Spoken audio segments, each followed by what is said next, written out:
I'm McKinney Smith. After going through a divorce, my sister passing away, experiencing narcissistic abuse, and some significant health scares, I realized through sharing my story that I wasn't alone in my suffering. Suffering, subjective distress generated by the experience of being out of balance. In a deep dive to holistically heal mind, body, and soul is where I discovered peace, clarity, and connection. It is impossible to be truly wise without some real-life hardship, and we cannot develop post-traumatic wisdom without making it through, and most importantly, through it together. Social connection builds resilience, and resilience helps create post-traumatic wisdom, and that wisdom leads to hope. Hope for you and others witnessing and participating in your healing, and hope for your community. A healthy community is a healing community, and a healing community is full of hope because it has seen its own people weather, survive, and thrive. Thank you for joining us on the Heal Her podcast, HEAL. Honor, elevate, and love her podcast, formerly known as the Walk in My Stilettos podcast, the top 1.5% most popular show globally, where we have conversations with extraordinary women on their journey toward wholeness and harmony. And since you're already here, you may as well subscribe. As a certified mindset coach guiding women towards peace, clarity, and connection within, supporting the direction of the system toward wholeness, my goal here is to help you thrive.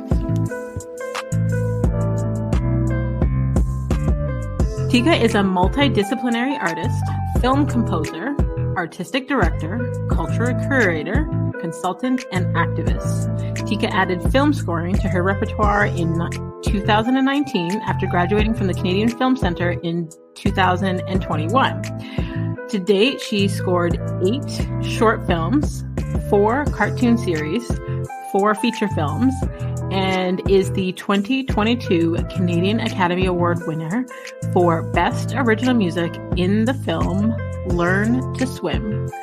Last year, Tika started her first non-for-profit organization, StereoVisual, which aims to teach marginalized musicians and producers how to transition into making music for film in an effort to create equity in the film industry. As a musician, Tika has opened for major R&B heavyweights like John Legend and NAO and is listed by Complex Magazine as one of the most prolific creatives in Toronto. Tika's debut album was released in spring of 2021, titled Anywhere But Here. And in addition, Tika was also the only Canadian musician to model for Sephora 2 years in a row. And her billboards can be seen all across Canada. So please welcome to the show, Tika. Hey, girl. Hey, girl. I don't sound like my accolades. I'm a little ratchet. Listen, I love the realness. I love the authenticity. Funny enough, earlier today I had a conversation. I don't know if you know who they are, but I had a conversation with Kat and Nat, and they were talking about who's that? Kat. That's so Kat cute. and Nat. So it's 2 women. They're moms. Between them, they have like 7 kids, but they built a brand on just being authentic and raw. I'm gonna follow them, Kat and Nat. Kat and Nat, yeah. So they were hosting, I believe it was Breakfast Television, and they said that they called them, what did they call them? Unpolished, because they were like, their hair's done, makeup's done, outfits done, but they're like real, raw, authentic, like give 0 Fs type of women. Yeah. So we love that. We love the authenticity. We don't need to sound like our bios. Wow. BFFs with 7 kids between us. They're so cute. Yeah. Okay, I'm gonna dig in there after. But so yeah, it's interesting how you said that when I read your bio, you're like, you don't sound like your bio. I think society has placed us into this thought process of we have to fit into a particular box or something has to look a particular way. Mm-hmm. And what I've always loved about you from following you over the years on social is you have this authentic look, you do you. And I think more people should be that way. Thank you. Thank you so much. Yeah, I do have my own look. I didn't really realize it, until the Sephora campaign. Like I wasn't really paying attention. And, you know, my hair especially, like, I think that that's one of the things that kind of like people have gravitated towards the most is like the haircut. And I cut my hair in I want to say it was like 2017. But what a lot of people don't know is I cut it after going through a sexual assault. So I went through a really rough time with that process. And when I cut the hair, it felt cleansing. It felt, and I did it myself. Like I remember I took the razor like Britney Spears child to my head. I was like, okay, we doing this, you know? Yeah. And I remember calling my hairdresser, Monique, and be like, Mo, I don't know what to do. And she's like, why would you do this? And I was like, I don't know, you know? And she was like, well, Tika, there's nothing we can do. We got to slap on a wig. Right. So I think that it was what's the word? Cathartic? Cathartic? It was cathartic. It was like I needed to feel something. And I think that after being in a place of such severe pain, I felt, how can I say, like, I felt like I needed to feel something malleable. And so that was the nearest thing to do. And so when I hear of other women like cutting off their hair, it doesn't always have to be like assimilated with abuse, but I understand that it's an experience. And I think that they say like when you have locks, you're supposed to cut your hair like every 7 years, like to shed weight or something. Like there's a great deal of, and of course there's like the kink in my hair, you know, that speaks about, you know, if, and maybe perhaps it's the intimacy. It's like this person had their hair in my head. So now it's like, I have to start from scratch. Like, you know what I mean? Like, I think it's a process of kind of like shedding the old and, you know, rebirthing, if you will, you know? Yeah, I totally understand. And I'm sorry you even had to experience that abuse. And, you know, we'll get into, I guess, your healing journey from that as we go. But it's interesting that you shaved your head off when you went through that experience, because I find, especially for Black women, our hair means a lot to us. You know, like other cultures will observe that, you know, we change our hair often, or we switch it up with wigs or extensions or protective styles or whatever. And you said that when you shaved it off, it was cathartic for you. So I would love if you could go deeper and talk about how that helped you. I wouldn't say that the process of shaving it like helped me. You know, prior to me going through this experience, and you have to understand, I'm so grateful that, and not to say that, you know, people deserve abuse or people deserve harm. But what that experience did for me was it helped me to slow down. I think that I was kind of like bulldozing through life, and I wasn't really paying attention at all. And so when that happened, I had no choice but to kind of stop and cease with everything that I was doing and take like a really clear look at my life and my, I guess like just my methods of performance, and realize that something really drastically had to change. And I also didn't know, I was very aloof about healing. I didn't know anything really about it. Like I'm from the church, I'm from a Pentecostal Christian background. So like, you know, my ideas or like what I was taught about healing was, okay, I'm going to go to church on Sunday. They're going to hover hands. I'm going to drop like the fly and speak in tongues and everything's good. You know what I'm saying? Everything's gravy, but no, it's not gravy. It's a little bit deeper than that. So like, and especially for women at the time too, the friends that I had at that time, they didn't understand the severity of what I had gone through because they had normalized it in their own respective lives. And so what I felt was beyond every sense of the word, a non-negotiable, like, this is horrendous. They were like, oh yeah.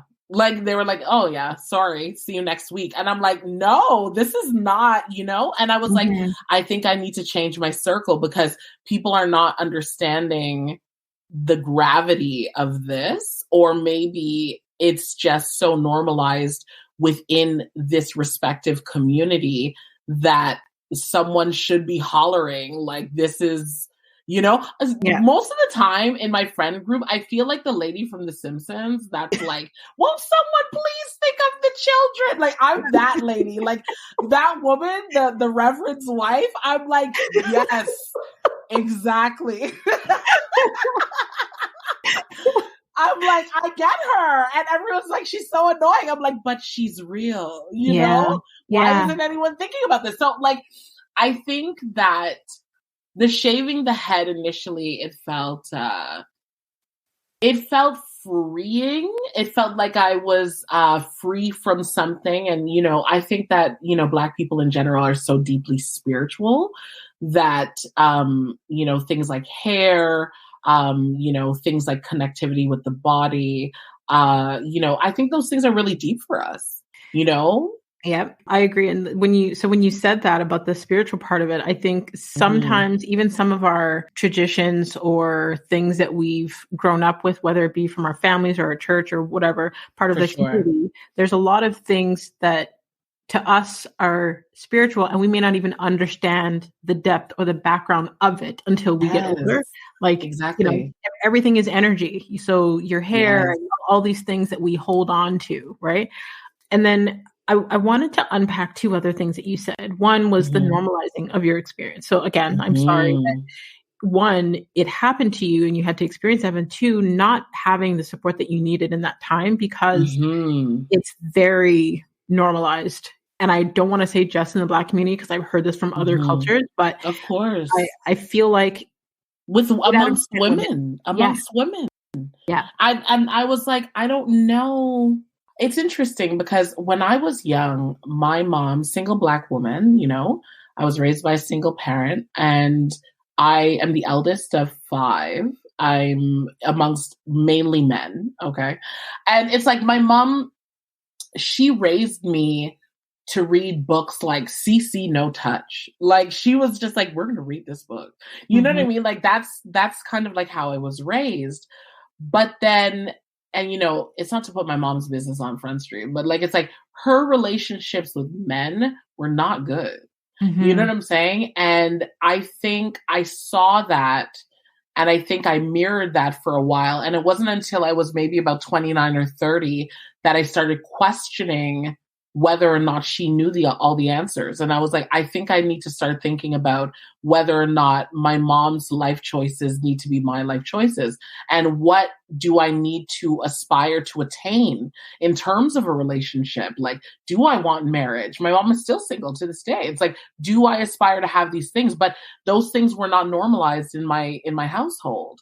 So there was a lot going on in terms of just like shifting in terms of foundation, my own interpersonal foundation, my friendship circle, but also even my own thought processes. Like, what do I want? What's my value system like? You know what I mean? Like all of those things kind of came to a head with the assault. That was like, even though it was a horrible experience, I had so much growing to do.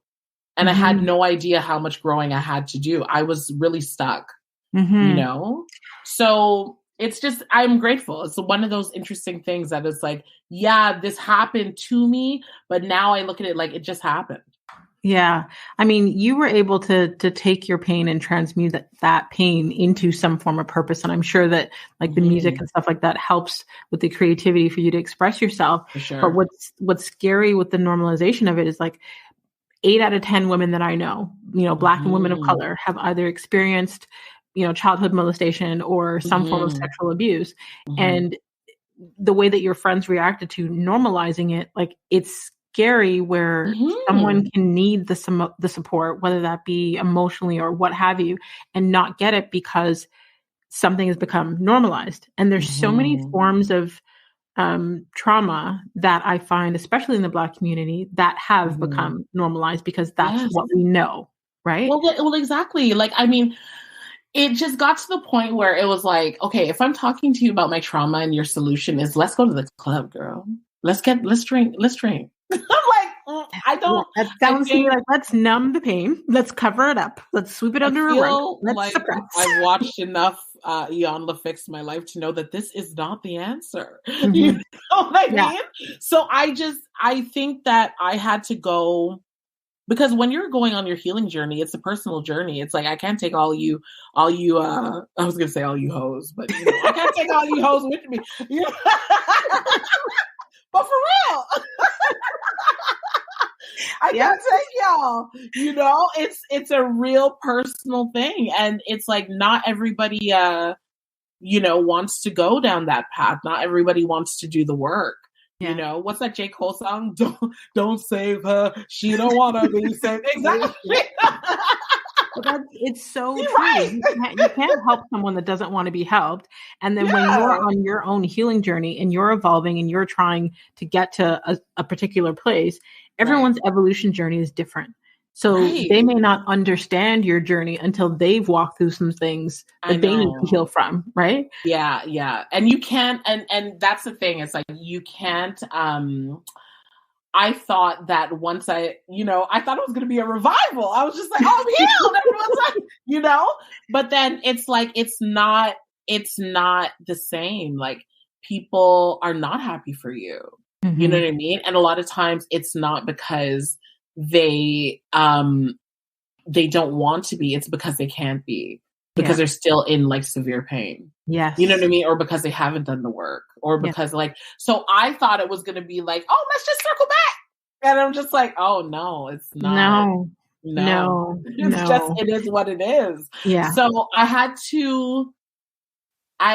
had a lot of growing to do there. This was not like a normalized, practice. Like, I really didn't have anyone in my family even to go to about this. It was a very personal thing. And I really give it up to the people in the community that helped me. There were so many people in the community that really reached out to me, and they were just like, I see where you're at, sis. Like, you know what I'm saying? And I think that also the alternative side of it is that because I'm a performer, because I'm an entertainer, there were a plethora of people that only saw me as a method of performance. They didn't think that it was real. And I was like, that's a whole nother can of worms that I'm trying to navigate through, is finding people that actually care about me outside of like the performative optics. It's like, I need nurture. I need to be held. I need support. And so, it was a great deal of learning, unlearning, removing myself from different circles, and ultimately finding solace in myself and God. You know what I mean? Yeah. People say that, like, openly say that, but it's true. It's true. It's God. It's the Lord. You said so many things that I want to unpack that I probably won't even be able to remember them all. Like, it's all good. Okay, so when you talked about, when you were on your healing journey and you got to a certain place and you thought you'd be able to circle back, but it didn't work that way. I was like, yes. Then they were like, no, right? Right. I think it's challenging sometimes when you are evolving and like any. Not even just, healing from traumatic events, but any form of evolution with personal development. I find that the more that you evolve, you'll start to repel certain people that don't resonate, right? With where you're at.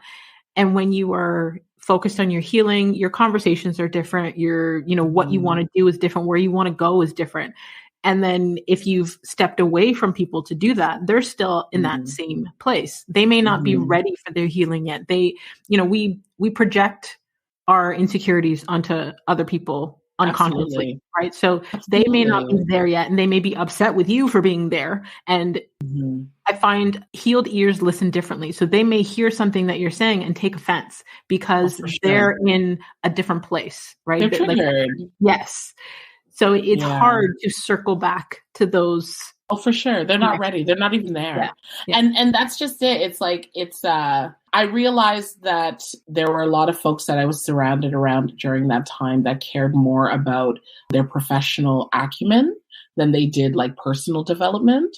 That was definitely a place where I was as well. Like, because I felt like even in terms of the person who I was dating during that time, it didn't match up with like where I was professionally. So I knew that there was like a massive disconnect. It's like I was growing professionally. I was, climbing the invisible ladder to nowhere, if you will. But it was like my personal life and who I was dating, I was like, this nigga shouldn't be here. I don't know if I can swear on this show, but you can say whatever you want to say. It is your story, your healing journey. Like, we are not here to place limits on you, girl. But like, it's like people would be like, Tika, what do you do with that nigga? And I'm just like, I love him. Right. Yeah. But it's like I didn't know. I didn't have anyone to compare it to. And it's like, how can I say, like, now that I'm in a space where it's like I've now literally outgrown my mother's expectations of herself. You know what I'm saying? Yeah. You know what I mean? My expectations for myself have superseded hers. Yeah. So it's like when you're put in a position where you don't have anyone to idolize, but literally, you know what I mean? The people that you choose, it's a choice. It's a decision that you choose to make. I chose not to idolize her anymore. I was like, I can't. Because you're just not, you ain't it. You know what I mean? And you say that with love. I say, I love you so much, Mama, you ain't it. Yes. You know what I'm saying? Yes. I love you, but you's not it. there was so much there that you said, like, okay, so one, when you talked about, when you, I guess you looked at your values and you looked at who you were around and they weren't matching up. I think it's very important for everyone listening to make a list of what your values are, because oftentimes not only do our values not match up with the people that we're connected to, but sometimes they're not even ours. They may have been from a parent that, had some growing to do, or it may have been from a community environment, whether that be your church or some form of community. Sometimes it's not our values. So when you look at your values, what's important to you, even the point that you made of, people around you were chasing accolades, like it totally resonated with me, because it made me think it's probably been, I don't know, 4 years or so now, but something happened to me which shifted my values and my focus, and my priority became peace, love, connection, joy, all of those things. And everyone around me was chasing the next award and chasing the next TV appearance. And I was like, I don't care. Right. You know what I mean? It's not it. It just wasn't it for me. It's not it for you. Yeah. You see, the thing about it is that people don't understand. And I think that, I think it was actually Mustafa, the poet, that said this. Fame is fleeting. You know what I mean? It comes and it goes. You know what I mean? And I've had like little douses of fame here and there. I could give, like, if I had $100 to give, I've probably negative 17. I'm literally like laying in my bed most days and like minding my black ass business. But it's like, I don't care. And I think that if it comes, then so be it. But it's not the thing to aspire to, because it comes and it goes. Yeah, it's fleeting, but what's solid is relationships, human connection. Yeah. What's solid is yourself, your relationship with God. Yeah. You know what I mean? Or whoever you believe in. Even if you believe in nothing, you believe in something. Yeah. Right? It's like, I think that I had to find something solid to place my feet 10 toes down on. And what I was placing my feet upon before wasn't solid. And the people that I was looking towards to drive it forward also weren't solid. So it's an ongoing practice for me of reminding myself of what's valuable and what's important to me, because, no matter what, as I continue to grow and as I continue to evolve, there's a reason, a season, a lifetime for all the relationships that are in my life. And, what do they say? New level, new devils. It's like whenever there's a new level and a new circle of people, I still have to remind myself I'm still here. My values are still the same. And I'm still standing 10 toes down on God, on myself and what I've gone through. Yeah. You know what I mean? Versus, you know, men or whoever, like, you know what I mean? Like in my family, most of the women, what did it like? Listen, I'm filled of women that run man. Man don't run. Not deal. You know what I'm saying? And it's just like, I'm the only one, I think I'm the only one. No, there's another cousin, but like I'm technically the only one in my family that you know, dabbles on the other side. You know what I mean? Or on a few sides. Like I'm explorative. And I think that because of that too, it's like, because I've explored other options and other experiences, I guess I'll say, it's made me, I think, a lot more fluid. And I think fluidity equates to, at times, a broader mindset or expansion in the mind. So it's like, it's a lot easier for me to be like, like this doesn't work for me, or auntie, I think you might be a little off. Like, being true to yourself, listening to your own intuition, having that discernment, not taking on, you know, other people's, you know, say or thoughts or words as gospel. It's something you mentioned earlier when you said, you know, not to put your mom's business on Front Street, but I feel like I love her so much. See, it's very possible to love, you know, your family members or your parents or what have you, and still understand that you want more for yourself. There's nothing wrong with that, because I think that our parents, their generation, came from a completely different mindset, completely different paradigm. They did the best they could with what they knew. But a lot of them within the systems exactly that they were afforded with. That's the biggest thing. And I was just going to say, a lot of them had their own traumas and generational things that they were already dealing with. So now we come into this day and age, we have access to the internet. We have access to like free coaching this and therapy this and all this information. So we can choose differently.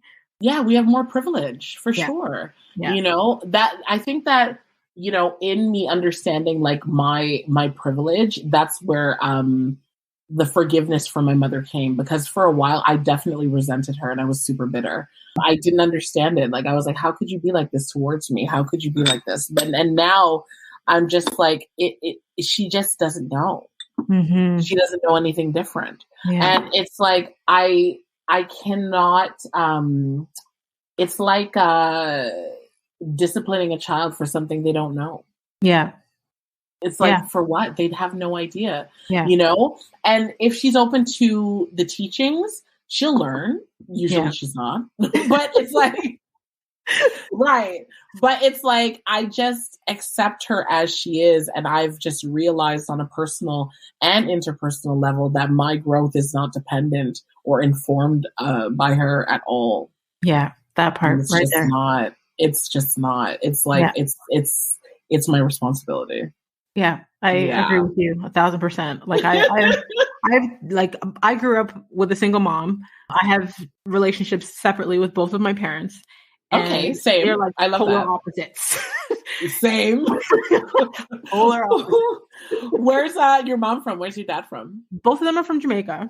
Oh God, yes. Yeah. I feel you. Yeah. Right. Yeah, I love it. So there's a lot of unhealed things on one side where a lot of the behavior and actions are unhealthy, but they don't know better. Right. Yeah. And they dive deep into quote unquote spirituality, but not applying certain things so that you can see the fruits of their labor in their world. You don't. They're not actually doing the work in real time. It's like you're just reciting scripture. Yeah.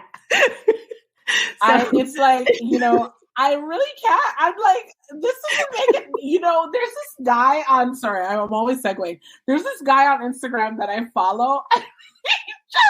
He's this comedian, this Jamaican comedian. And he's so funny. He's always talking about like what his mother said to him. And she's always just like, look how you put this in on this stove. Like, it's just, and I'm like, this is really deeply traumatizing because we all know her. You know what I mean? Yes. And Jamaica, unfortunately, despite the fact that it's like literally like one of the smallest islands, it has so much influence. Yes. So much influence. And a lot of the parents and the people that come from from Jamaica, you know, it's going to take just a lot of prayer, a lot of prayer to get Jamaicans to stop running from the, what does my mom always say? There's so many of them, all these like adages. He who can't hear must feel. Mm-hmm. I'm like, okay. And oh, me and you are not size. Yeah. And I'm like, well, exactly how old do I have to be until we are? Yeah. You know? How much larger must I get before we're size? Okay. Right. Like I don't understand. Like, I'm like, I don't understand. There's a lot. I feel like there's a lot that I had to unlearn. And as much as I love the Jamaican culture, as much as I love my parents, I feel like there's so much that I had to unlearn to be who I am today. Because a lot of it was messing with my paradigm. It was keeping very problematic. And it doesn't leave a lot of room or space for growth. Yeah. They're like these like short-term, like scriptural answers for things. I'm just like, this is an answer at anything that I've asked. And she always uses these adages for things that, like, I'll be like, so are you dating anyone? Me and you are not size. I'm like, well, that doesn't really doesn't answer the question. Answer anything. Right? Right. So I'm like, okay. Like But okay, so this is where it's important that we found community outside of our home, because oftentimes, and especially when it comes to healing traumatic things. I was reading called What Happened to You by Oprah and Dr. Bruce Perry. And they were talking about, it's really good. I read the audiobook and I have the physical, but they were talking about how important healing is or how important community is for healing. Yeah. So people who have never gone to therapy, but are able to find and heal through community. And I think a lot of us have either had to create our own communities or find communities for that support because we didn't get it, you know, in the intimate connections that we thought we would have gotten it. It's a tough one. It's a tough one. And I think that, you know, I was raised kind of sheltered in a way. So I think that being able to open up in some senses, even now, like it's really scary sometimes. Like I'm just like, oh my God, like what, are they out to get me? Do you know what I mean? Yeah. And even like super recently, actually, there was somebody that I met online, and we kind of started a little ting-a-ling-a-ling, and a little ting-a-ling-a-ling school bell ring, and I was like, okay, I'm really feeling this. And I think I was so scared at like navigating this particular dichotomy simply because I was scared to explore like just like the idea of like dating online. Like I was like, oh my God, like no. You know what I mean? Like my look, the way my boundaries are set up, like I was like, I don't know. You know what I mean? Yes. And I just I think I had to talk to like a couple of close girlfriends about why I was afraid. And you know what I mean? Like, because everything about this person is like on point. Like there was nothing, you know, he's presenting himself as he is, like he's in full on Front Street.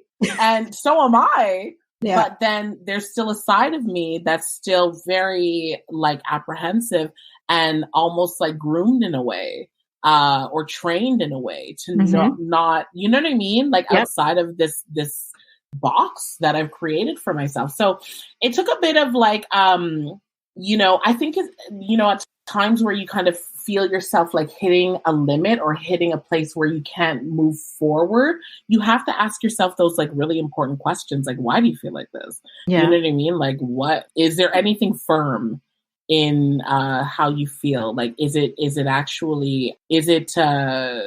You know, is it true? Is it true? Or like, is your mind making up stories? Yeah. You know what I'm saying? So I think, and I'm a musician, I'm imaginative. So I was just like, oh, let me think about all of the ways that this could go wrong, right? Like, but then that becomes a self-fulfilling prophecy, right? Because our imagination is so powerful. And it's like, I just talked about this on a previous podcast I just recorded, where like our imagination as we get older, Yeah. you know, we allow kids to use their imagination, but then as we get older, we're taught to be realistic or, you know, to think a certain way or, you know, that's not normal or that's weird or what have you.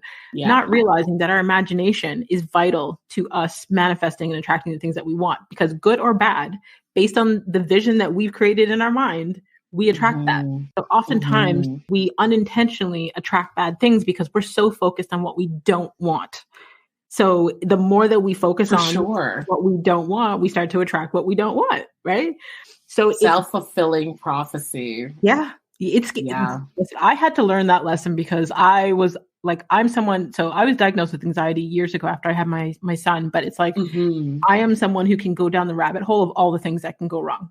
I'm a worrier naturally. I'm just like, oh, well, we have to make sure this, and you know, all these things don't happen. So I have to work on it, but I have to be very intentional about where I let my mind go, because I realize how powerful it is in terms of like manifesting the good things. So I'm like, oh, we're not playing with this power. Totally. I feel that. But even when you're talking about, you know, when you feel a certain thing or, you know, you started talking to this person and you're having these like triggers and you have to ask yourself if it's true. Oftentimes it comes from, again, our parents' upbringing. So for example, not to put your mom's business back on Run Street, but when you mentioned like her... She is the prototype child. But you talked about her past relationships, you know, not being good. So then not only do we look at those things and see, because some things are taught and some are caught. So we look at those examples, right? Taught or caught. Yep. Yeah, I love that. So we look at those examples and then we like recreate them, or it's like having them constantly instill their fears onto you. Oh, you can't trust men, or you can't trust anyone, or you know, you can't tell your female girlfriend this, or so they tell you all these things, and then you start to internalize those beliefs, right? And now we're adults having these triggers. We're like, why do I feel that way? This person hasn't shown me any signs. Why am I? Why do I have this thick wall up? And it's not because of anything that even may be true. We just have to ask ourselves, where did that belief even come from? Yeah, I think that, you know, for me, the regurgitation of like repeating like rhetoric from family members that didn't stop until I was probably maybe 30. You know what I mean? And then after that, it was like, okay, this has got to end. Like I have to reframe the way that I think completely. Like I have to start from scratch, from ground zero, and rebuild my way up based on my own morality, my own values, my own mentality, and the things that I've learned, you know, but because it's coming from your life source, you know what I mean? It's like my mother, and outliving that, outgrowing that, and deciding for myself, like, I'm going to do it different. That took a great deal of work. It was a great deal of therapy, a lot of like alternative medicine, various things. But ultimately it was a choice. It's a choice. It's a decision. And I realized that I couldn't depend on her for everything in terms of like mentally, like she's very stunted in a lot of ways. God love her. But yeah, I'm not like, my mind is so vast and I'm very curious. I'm also such a Scorpio. Like I have to know all of the things, you know? So yeah, I just kind of realized that, yes, I think in my early 20s, there was a lot of like regurgitating happening, a lot of that. And now it's more informed. Yeah. I love that you said that, because I feel like, you know, as we grow through teens and 20s and stuff, the regurgitation of what we've been told by our parents. And like my son's dad used to tell him like the most random things, and this poor child in elementary school, like repeating things that couldn't possibly make sense, like the hole in your sock being because you farted too hard, like just madness. So, listen, I have a couple of those too. Right? But it comes to a point where we have to like get the information that is accurate to not regurgitate what has been given to us. Yes. When I was in, I think I must have been in first or second grade. I'll never forget this. I must have been in first or second grade.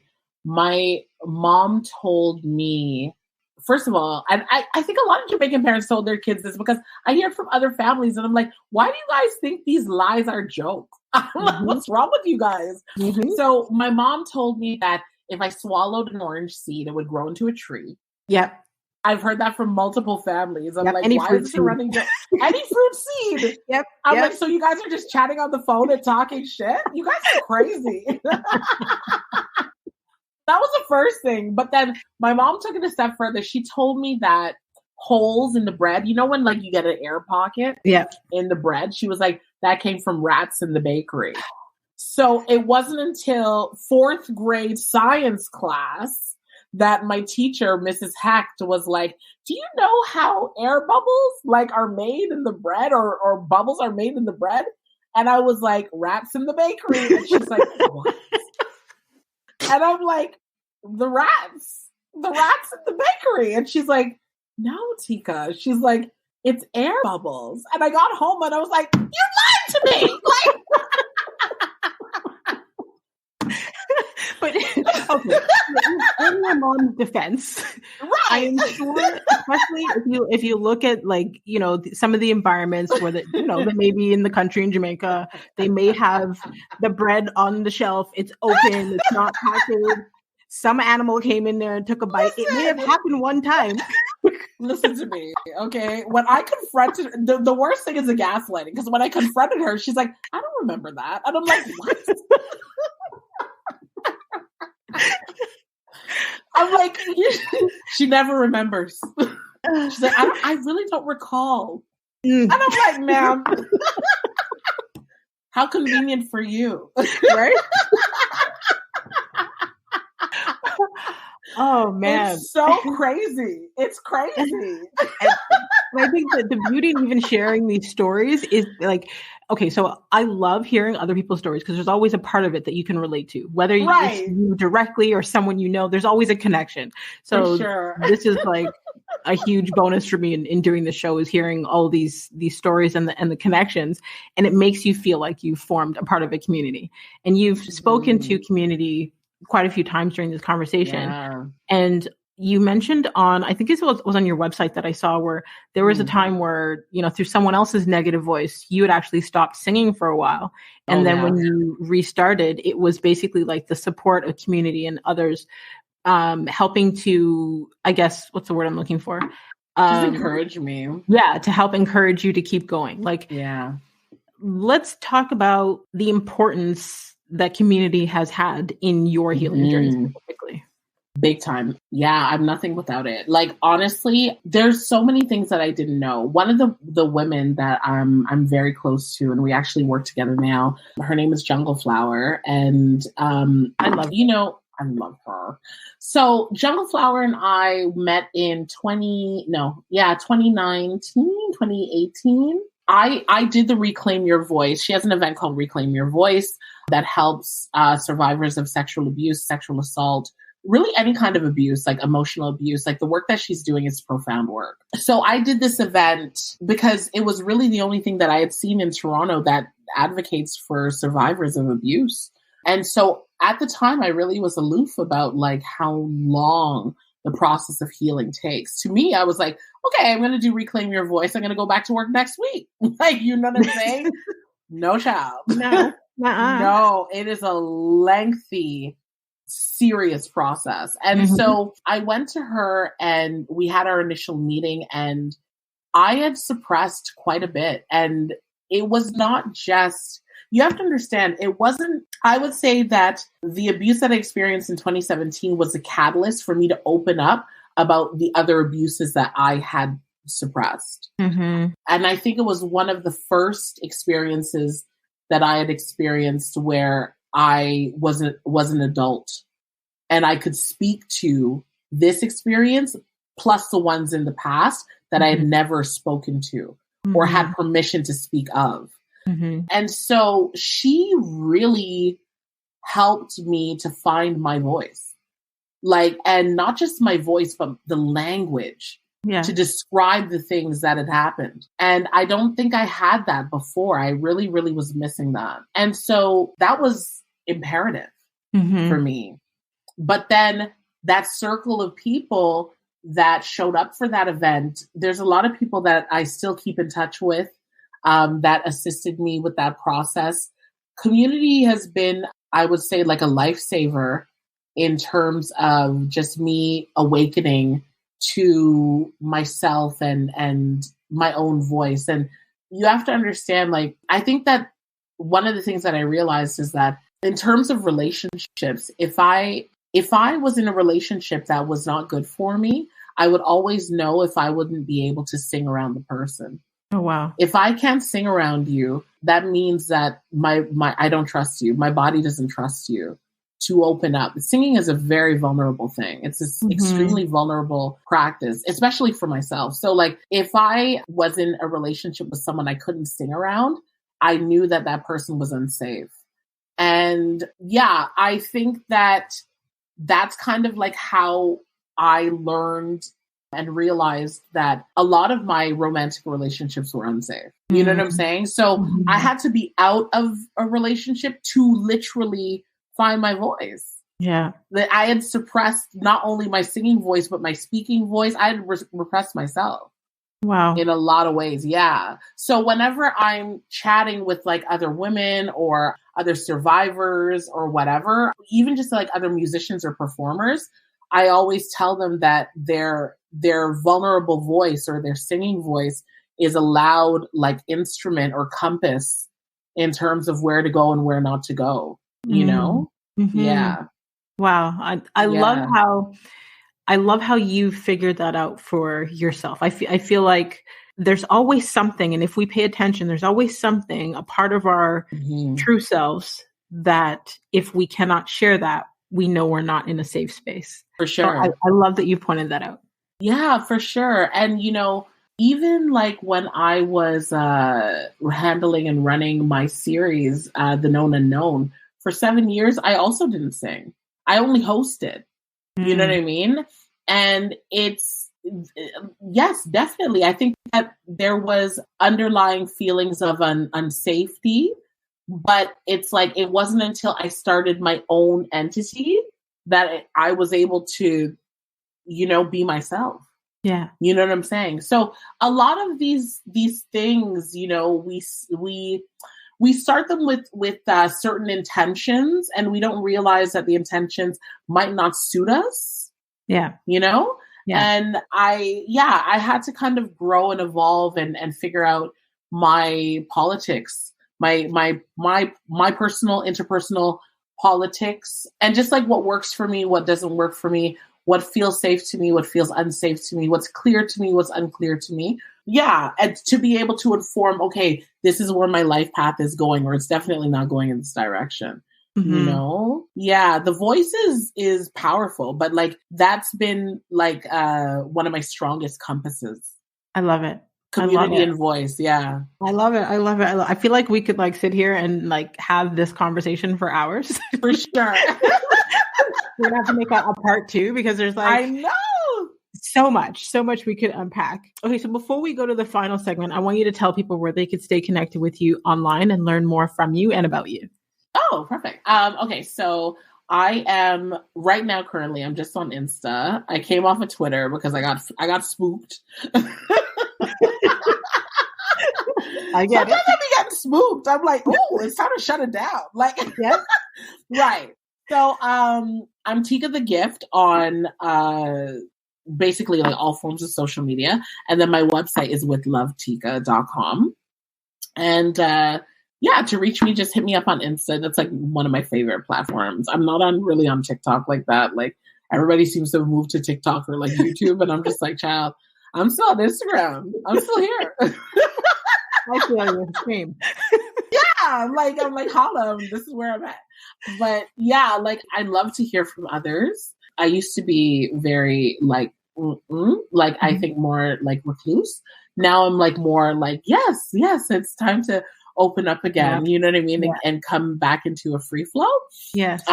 So yeah, I think I have moments or like seasons. I think my emotions are seasonal. You know what I mean? In the winter months, I'm kind of more like, ooh, hibernation time. Yeah. And then like closer to the summer, I'm just like, oh, it's talking time, you know? Yeah. I love it. So I will definitely have like all your links to connect with you in the detailed section of the episode. Beautiful. So they don't have to search too far. They can just click and connect with you directly. Yes. And for the final segment of the show, it's kind of like a rapid fire, but I'm a rule breaker. I don't like rules, so I kind of break my own rules. So all right. I used to say, answer one word or one sentence, but then I tend to ask people to unpack. So we'll see where this goes. Okay. Okay. I love those. So do you have a favorite failure? And if you do, what has it taught you most about life? Ooh, do I have a favorite failure? Yes. My favorite failure is not a specific, I think, situation, but one of the most hardest lessons I've ever had to learn is that you have to let go to make room for better. You have to. Mm-hmm. You just have to. No one taught me this. Yeah. I'm clinging. I'm I'm just like, but I can take them. You know what I mean? They can come too. Can they come too? Yeah. No, they can't come. You got to let it go. I think it was my therapist that said, it was my therapist. She was like, imagine you're at a barbecue with like a bunch of family members that you do not really fuck with. And they all have cooked amazing like food, at this potluck or whatever. And you're going down the buffet line and, Uncle so-and-so, hands you like some turkey thighs and like, so-and-so has like some oxtail and blah, blah, blah. And you're taking all this food because you don't want to be disrespectful. Mm. And then you get to the end of the line and there's like someone there that you love and they've prepared the dish that you absolutely want the most. And she was like, what do you have to do to accept what it is that you want from what you love? Yeah. And I was like, eat it? And she's like, no, you clear your plate. Yes. Yes. Right. I love that. I was like, eat it? The nasty ass food from the people that hate you? No. Right. But you see, like that, that's how it was operating before. Mm-hmm. It's like I have to swallow this pain. And she was just like, girl, you can put down the pain, sis. You don't have to hold on to that. Yeah. But I think no one had presented me with the option. Yeah. I love that.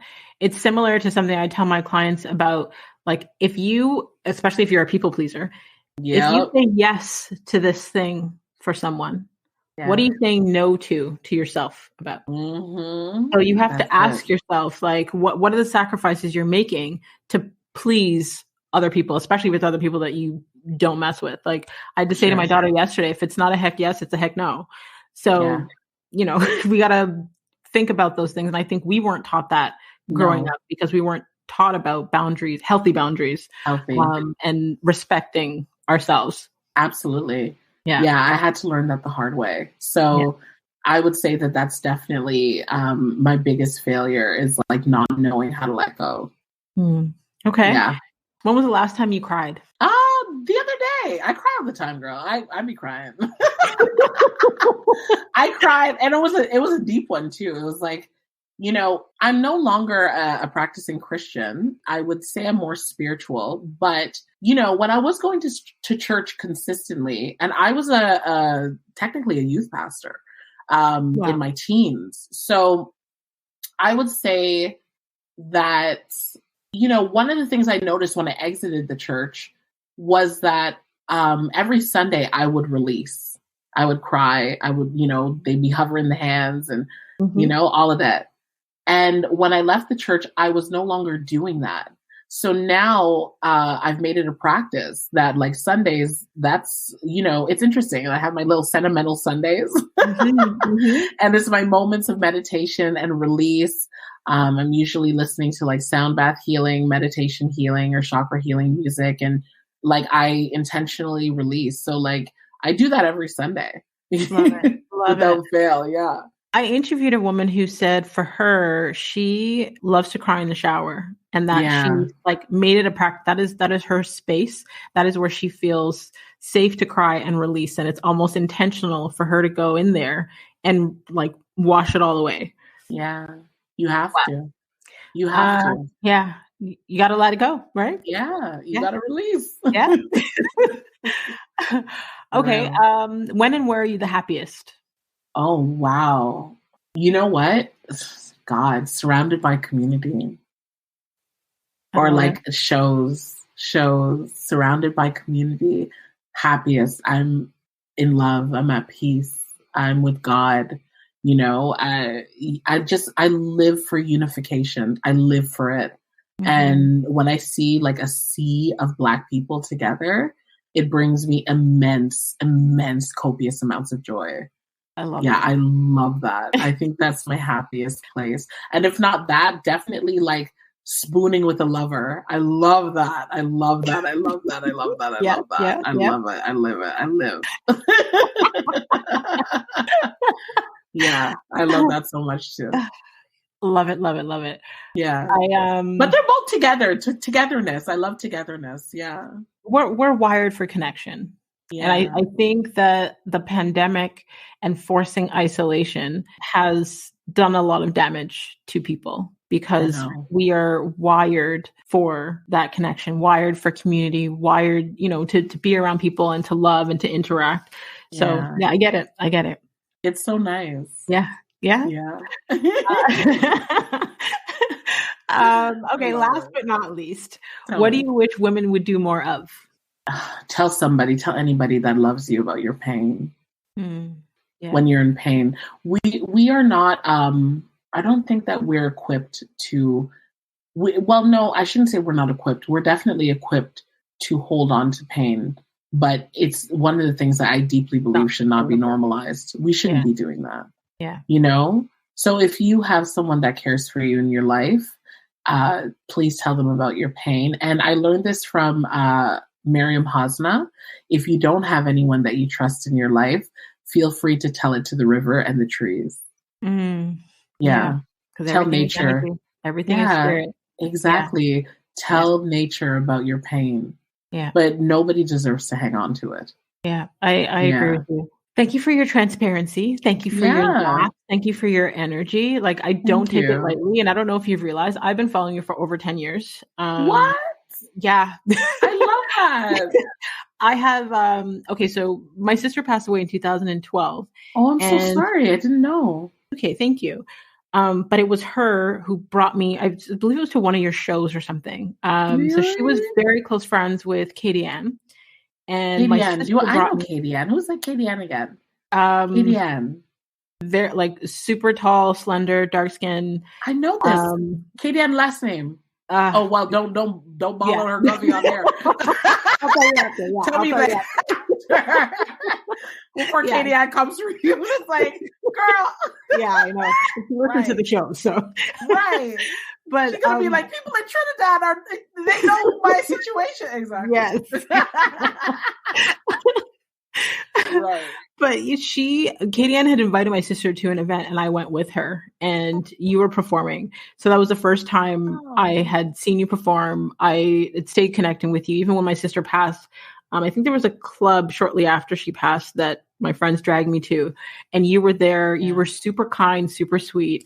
So I've been knowing you for a long time. We've been knowing each other. Exactly. Well, this is a long time coming. I've been wanting to come on your show. I've been watching you do your thing. It's been awesome to see your evolution and your success. You deserve it. Congratulations. Thank you. Thank you. Yeah, and this is what community is all about. So if there's any way that I could be of value to anything that you were doing, I would be happy to help.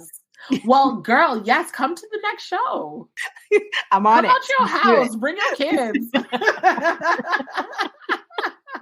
And teach me about your decor. I need to get my decor on. I got you. Don't worry. I got you. I love it. Yeah, no, this has been such an amazing and just like just a really beautiful, and like it made me feel, this conversation made me feel like alive and revived. Thank you. So I'm so appreciative. Thank you so much. Thank you for saying that. The show has been like a form of therapy for me, and I get to have these conversations so often. And I know I only publish like one per week, but sometimes I'm having like 6 to 8, podcast interviews a week. So it's very therapeutic, and being able to connect on a deeper level. You may admire someone on social or, see their pictures, but being able to have a deep conversation, like I thrive on these things. So again, I thank you for your time and your energy and your spirit and your light. Just thank you. Thank you so much. It was such a pleasure. And yes, we definitely have to do it again soon. Yes. Okay. And to all of you listeners out there, until next time, subscribe on all platforms. Don't forget to rate the show and leave us a review on Apple Podcast. And I'm going to challenge you. I want you to share today's episode with like at least 3 women. And feel free to screenshot this week's episode, and you can tag Tika at Tika the Gift. I was like, I'm like TIKATHTGIFT. My glasses are like foggy. Right. It's okay. It's all good. Yeah. And you can tag myself at The Real McKinney Smith. And I just want to thank each and every one of you that continues to tune in each week to help the show rank globally in the top 1.5%. And that's out of over 3 million podcasts out there. So thank you. Amazing. Yay. I love that. A healthy community is a healing community, and a healing community is full of hope because it has seen its own people weather, survive, and thrive. So let's continue to heal her. Yeah.